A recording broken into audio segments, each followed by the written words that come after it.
The other thing I'll talk to you about, there were a lot of people that thought that we gave Mike DeWine an inordinate amount of money. And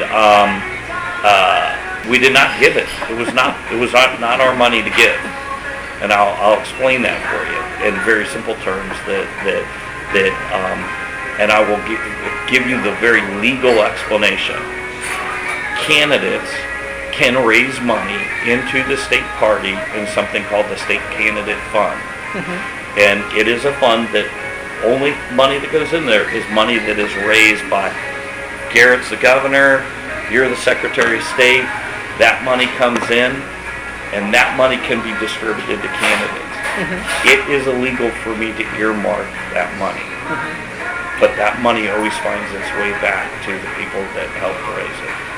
So that $700,000 or whatever it was, check that we wrote to Mike Warren, was money his campaign raised into a state camp fund. It was not, it's not the exact amount, it's a little bit less, but that's how the state candidate fund works. And it is a tool that the Democrats use and our candidates use because, you know, even if you're not an incumbent, you can raise money in the state candidate fund.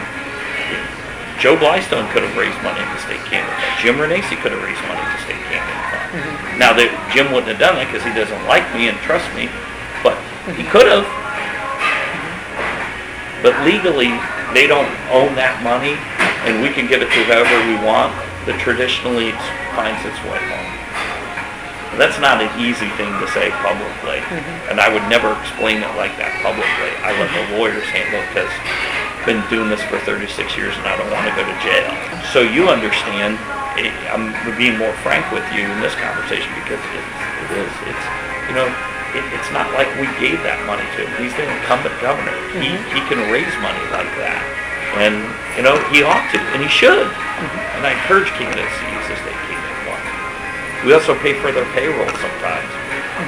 So like Garrett is working for Mike Carey, Congressman.